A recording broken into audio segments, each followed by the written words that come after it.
Hey everyone, Ethan Schmidt reporting for Devil's Digest alongside our publisher Hode Rubino. And Arizona State comes out on top this afternoon over Washington State by a score of 38-34.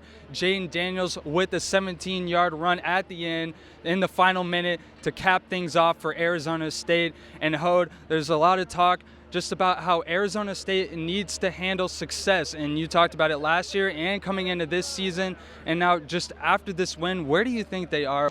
Yeah, I mean, I think that this is definitely an important statement win just from that aspect alone, because like you said, handling success has been an issue in the last couple of years. I mean, we talked about winning against Michigan State last year, going on the road to San Diego State, losing that game. This year, winning at Michigan State, the same team, ironically, like last year, and then next week losing Colorado here at home. So I think it definitely was important for Arizona State to make that statement.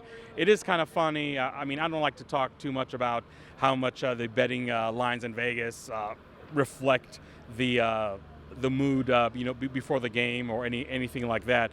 It is kind of ironic that Arizona State actually started out as a -3 favorite, and actually as of last night they were a 1-point underdog. So sometimes you say Vegas knows best. That definitely wasn't the case today.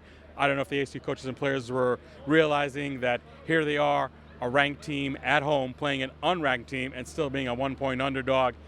I don't know if that was a motivating factor or not, but I guess that's... It was almost a pick'em game. Yeah, exactly. So I think maybe that's another aspect of the important statement that they made. But again, handling success has been an issue for this team last year and this year too.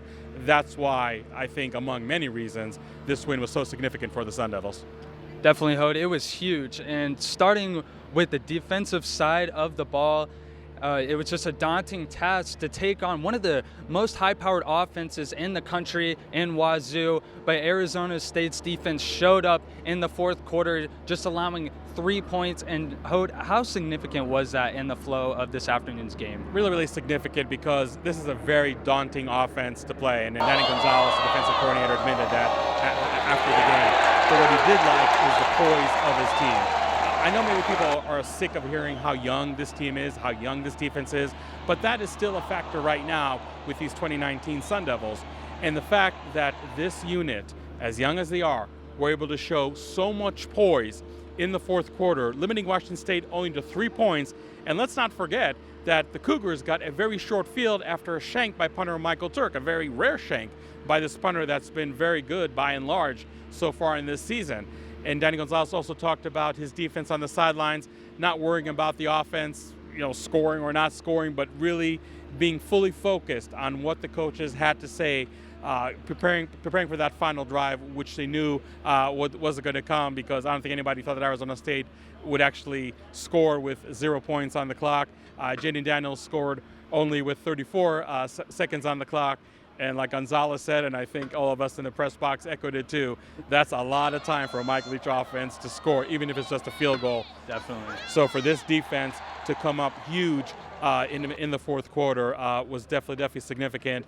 I think there's another aspect that maybe wasn't talked about so much. I tweeted out, with a minute 55 left in the second half, I was like, wow, that is a lot of time for the Washington State offense. But that Arizona State defense proved me wrong. Had to stop and were able to make another statement, really avoiding any momentum given to the Washington State Cougars going into halftime. It was definitely a very tough matchup. Arizona State elected a lot of times just to run 2 linemen, to have 6 defensive backs. Didn't always work out. Jack Jones, I give him a lot of credit. He was picked on a lot, but he also made some plays too. And he was solid today. Yeah, Danny Gonzalez said that a lot of those plays where maybe it seemed like Jack Jones was in the wrong place in the wrong time or just coming too late, he actually did not get help from his teammates. So sometimes those are little intricacies of the game that folks don't notice. But it seems like I say it after almost every win by Arizona State. I know Danny Gonzalez hates the bend but not break mantra. Oh, yeah. But this defense, once again, just like against Cal, just like against Michigan State, and definitely today against Washington State, bend but not break. Again, when you give up close to 500 yards of offense, but only allow 3 points in the fourth quarter, I'm sorry, that's been a not break, and I think at the end of the day, you might be okay with that mantra if this game is in the W column. Well, on the other side of the ball, Arizona State's offense was electric, but nonetheless, Washington State's defensive coordinator did up and leave before this game, but Arizona State's offense was firing all cylinders, maybe a little lost in that first quarter, but from there on out, they were super successful. Jaden Daniels and Brandon Ayuk, that connection was there all day. Yeah, it's funny how I talked about it, maybe others talked about it too, that the key for Arizona State was to have a ball control offense, to really have their running game punish what was coming into today the 11th best, if you can call that best, run defense in the Pac-12. And you really think, Benjamin was going to have a heyday not too far from his 312 yards that he had on this field last year against Oregon State. That wasn't the case at all in the first half. Pass protection and run protection, or opening gaps for the running game, I should say, really left a lot to be desired. Arizona State, just in the first quarter alone, was sacked 3 times. So it's really hard to operate the offense under those circumstances, really hard to get into any rhythm whatsoever. And Benjamin started out the game really slow, but in the second half, we saw the Benjamin that we are used to seeing today in the game. 137 yards, no yards lost, 1 touchdown, averaging 7.2 yards a carry. That's the Benjamin that makes this ASU offense so dangerous. And Arizona State had 32 rushing attempts, 36 passing attempts. And I think it was important, and I talked about this in my preview piece, that Jaden Daniels not duplicate the 64 pass attempts by his counterpart, Anthony Gordon, but really be more controlled with how many times he did pass the ball. Jaden Daniels was 26 out of 36 for 3 touchdowns, no interceptions. He was sacked 3 times, but all those sacks came in the first quarter. So I think the offensive line, whether it's run blocking or pass protection, did a much better job in the second half. And even they were able to figure it out down the stretch. Absolutely. And even though Arizona State scored almost the same amount of points in both halves, 17 points in the first half, 21 in the second, I think the offense ran so much smoother in the last 2 quarters for the offense. And oh yeah, definitely. And then you talk about Brandon Ayuk popping off. He had a career day, 3 touchdowns, just incredible. Yeah, I was just about to talk about Brandon Ayuk, the senior wide receiver. Again, is he a good replacement for N'Keal Harry or not? Maybe that debate is becoming more and more concise. He's coming into his own. He's got his own game brewing. Absolutely. 7 receptions, 196 yards, 3 touchdowns. I think the shortest touchdown reception he had was for 33 yards. Obviously had I believe, 86-yard touchdown.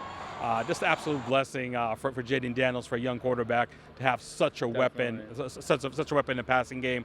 And I think that really helped Benjamin, that much more in terms of being able to run the ball, because when you have a threat like Brandon Ayuk, the defense is almost at that point of you really got to pick your poison.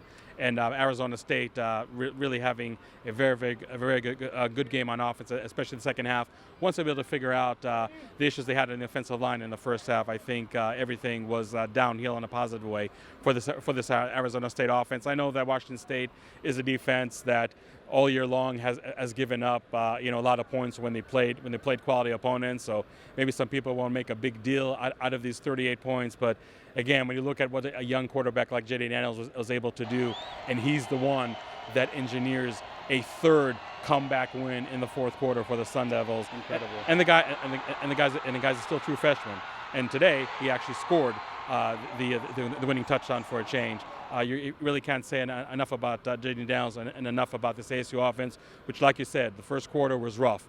But as the game went along, they made the necessary adjustments, and they came away with a precious Pac-12 victory. Definitely. Well, the true freshman, Jaden Daniels, goes Superman with 34 seconds on the clock into the end zone and gives Arizona State a huge victory. Now, finally, Hood, I want to talk about next week's matchup. This win for Arizona State is surely to put them into the top 15, but next week, Arizona State has to go on the road for a huge Pac-12 South matchup with Utah. And going into that game and pulling out this win, and we even talked about handling success at the beginning, and now Arizona State has to go get the job done yet again. Yeah, I think ironically this team plays really well as an underdog. Remember, they were an underdog at Michigan State. They were an underdog at Cal. And you can bet the mortgage and the 401k they will be an underdog next week in Salt Lake City. Absolutely. And you know what? I think Arizona State loves being in that position. And again, I don't know if they knew they were an underdog today or not, but obviously it worked out pretty well for the Sun Devils. But yeah, absolutely huge Pac-12 South showdown. We're kind of in a rare, by the way, afternoon kickoff. So the Utah game at Oregon State, I don't know if it kicked off, but definitely hasn't ended yet. So by the way, this light behind us, that's no filter. That's actually daylight or dusk when you have a rare 12:30 kickoff. But yeah, I think it would be really, really hard for Arizona State to come with any kind of confidence into Salt Lake City if they lost the game out today against Washington State. Oh yeah, definitely. And I'm sure Utah definitely did some scoreboard watching today, so they knew, if not before their game at Oregon State, at least during the fourth quarter, that now the pressure is on them to match what Arizona State did. So very good chance you're going to have two top 15 teams play each other in Salt Lake City, both of them with one Pac-12 loss. The implications of the tiebreaker in terms of who's going to win this game is just really absolutely no way to overstate that. It's huge. All the pressure right now is off Arizona State, and now the pressure is on Utah. Even if they win the game today, I think there's still more pressure on Utah next week than it is on Arizona State. And like I said, that has been a formula that the Sun Devils will gladly take again. But I think Arizona State in their own right now did make a huge statement of, again, going back to your first question, handling success. They came in here in number 18. Somehow they were an underdog. Now they come out victorious. Like you said, good chance they'll be top 15. And when you talk about the poise of this young team, that's what I think really has to impress you most about this 2019 Sun Devils, and really think that even though their wins are not a thing of beauty, and I don't think the coaches care one bit that is the case, as long as they keep that winning momentum going with these young players that are growing up in front of our eyes week after week, I think you have to be definitely encouraged with what you're seeing from ASU right now.